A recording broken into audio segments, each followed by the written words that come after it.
Sebelum saya menyampaikan firman Tuhan dalam suasana Natal ini, saya akan menyanyikan sebuah pujian, kiranya menjadi berkat untuk saudara-saudara sekalian dan juga bagi kemuliaan nama Tuhan.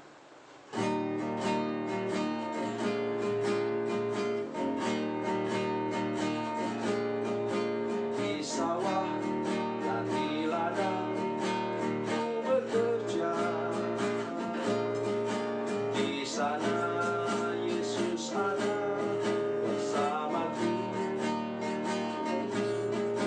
Di rumah dan di pondok ladangku berada, di sana Yesus ada besertaku.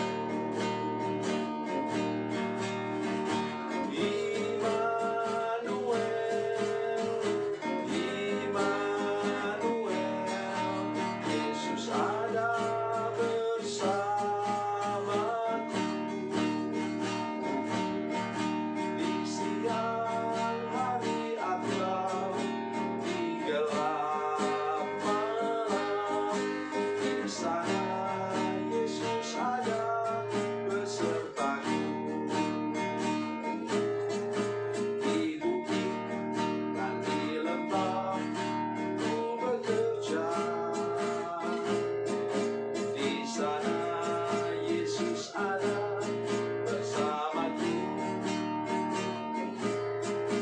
Di sungai dan di danau sana ku berada, di sana Yesus ada besertaku.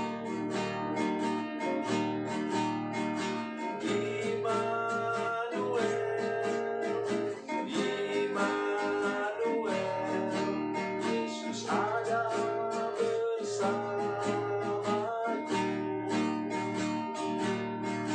Di siang hari atau di gelap malam, di sana Yesus ada besertaku.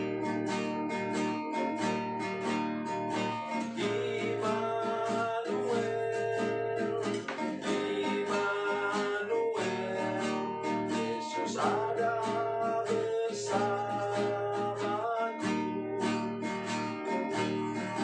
Di siang hari atau di gelap malam, di sana Yesus ada besertaku.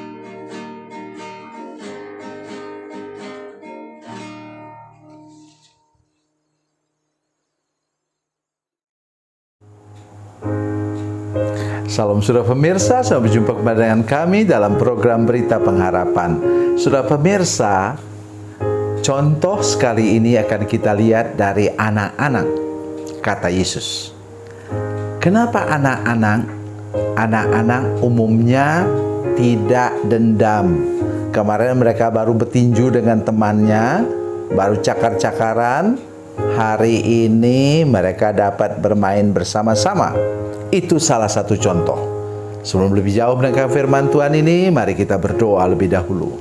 Bapa, dalam nama Yesus, terima kasih untuk firman Tuhan yang ajaib yang kami dengar sebentar. Kami berdoa supaya beri kepada kami hati yang mendengar, hati yang menanggapi, telinga yang mendengar, mata yang melihat keajaiban firman Tuhan hari ini. Dalam nama Yesus, haleluya, amin. Saudara pemirsa, mari kita membaca firman Tuhan dari Injil Matius pasal 18. Matius 18 ayat 2 sampai 4. Matius 18 ayat 2 sampai 4, demikian bunyi firman Tuhan. Maka Yesus memanggil seorang anak kecil dan menempatkannya di tengah-tengah mereka. Lalu berkata, "Aku berkata kepadamu, sesungguhnya jika kamu tidak bertobat dan menjadi seperti anak kecil ini, kamu tidak akan masuk ke dalam kerajaan surga. Sedangkan barang siapa merendahkan diri dan menjadi seperti anak kecil ini, dialah yang terbesar dalam kerajaan surga." Amin.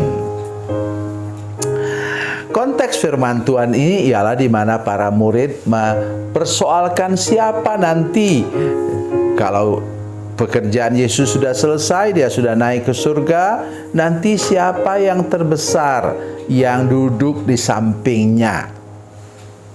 Dan Yesus mengatakan mengambil seorang anak kecil, menempatkannya. Tetapi jangan sembarangan saudara mengatakan kita harus seperti anak kecil. Jangan sembarangan. Saya menyaksikan ada ponakan saya seorang camat, ya, dia mengundang kami pergi ke tempatnya, ya, di Kalimantan. Ya, kami pergi ke tempatnya dan kemudian saya melihat kakak itu, istri dari camat itu, tidak bisa duduk lurus. Karena apa? Baru ketimpa dingklik. Sudah tahu dingklik itu bangku pendek begini yang biasanya untuk tempat orang duduk mencuci pakaian itu. Dia dilempar sama cucunya yang baru umur berapa? Baru umur 2 tahun. Kena ke belakangnya. Apa latar belakang saudara sekalian? Itu dia itu saudara sekalian menjaga cucunya yang baru lahir. Jadi rupanya cucu yang lebih besar ini cemburu karena susu mamanya kan direbut oleh adiknya. Dia marah, dia ambil dingklik, dia pukulkan, dan ini tadi neneknya jaga itu kemudian tutupi badan itu dan pukul kena belakang. Oh, sampai berbulan-bulan berobat sekalian baru sembuh. Kalau dia kena kepalanya yang nyut-nyut itu di kepala itu, mati anak itu. Mungkin dia bisa jadi pemegang rekor, jadi pembunuh paling kecil kalau tidak ada neneknya jaga. Itu maksud saya, ada 2 kata kunci di sini saudara sekalian untuk menunjukkannya. Ayat 3. Aku berkata kepadamu, sungguh jika kamu tidak bertobat seperti anak kecil ini. Bertobat di sini apa? Semua murid kan sudah dewasa, apalagi Petrus yang paling tua di antara mereka. Jadi mereka harus apa? Bertobat seperti anak kecil. Saya sudah katakan dalam pendahuluan tadi, anak kecil biasanya tidak dendam. Oleh sebab itu, saudara sekalian, saya minta kita semua sekarang, para pemirsa yang sudah tua seperti saya ini, ya, untuk kita lepas dari apa? Racun yang kita miliki adalah apa? Akar pahit, luka batin, dan dendam kepada orang lain. Kemudian yang kedua ialah iri hati, dengki, dan cemburu. Buang semua itu, akar-akar itu semua, racun-racun itu, buang dalam nama Yesus, sehingga engkau bisa menjadi seperti anak kecil. Ingat kata tadi, kata bertobat. Jangan lepaskan kata bertobat itu dari anak kecil. Ya. Yang kedua, apa katanya firman Tuhan katakan apa? Ya. Sedang barang siapa merendahkan diri dan menjadi seperti anak kecil, ini dialah yang terbesar dalam kerajaan surga. Rendah hati. Tolong saudara sekalian, jangan karena gelar engkau menjadi sombong. Jangan karena posisi engkau jadi sombong. Jangan karena kedudukan engkau jadi sombong. Jangan karena pangkat engkau menjadi sombong. Ingat, semua itu adalah apa? Anugerah Tuhan, kasih karunia Tuhan. Beri kesempatan engkau untuk belajar dan meraih gelar. Beri kesempatan kepadamu untuk masuk ke dalam akademi yang kemudian membuat engkau punya pangkat. Dan oleh anugerah Tuhan, pangkatmu naik terus. Sekarang sudah bintang 1. Engkau masih muda dan berharap nanti engkau dapat bintang 4.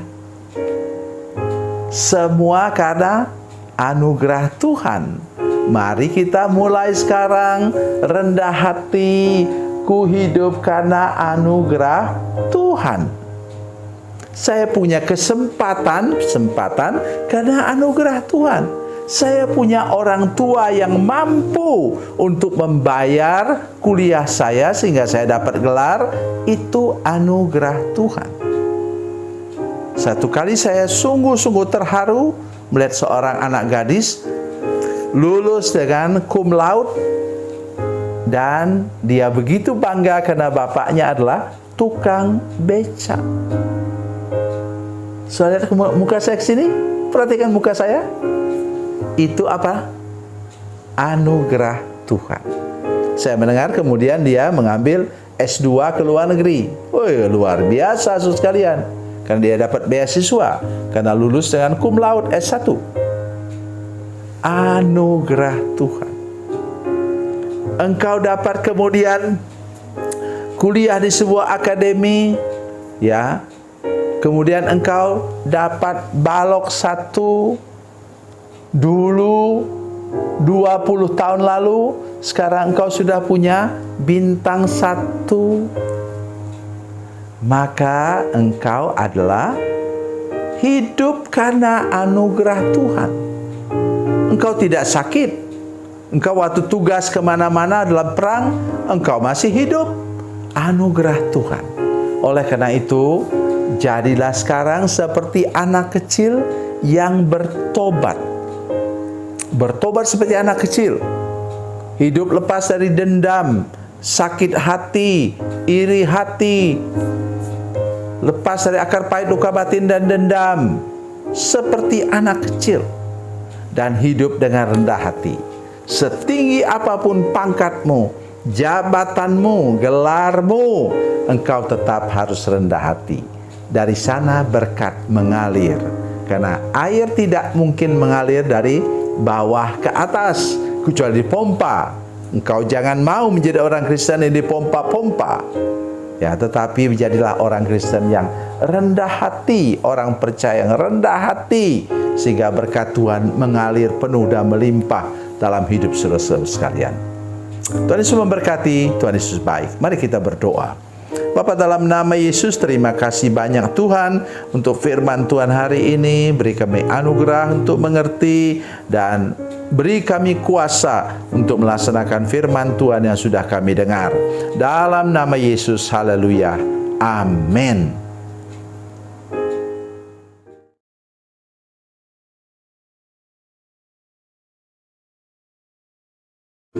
Salam saudara pemirsa, mengakhiri program ini, saya mohon kepada saudara-saudara pemirsa sekalian untuk bila saudara menyaksikan program ini melalui channel YouTube, maka tekan subscribe dan bunyikan lonceng.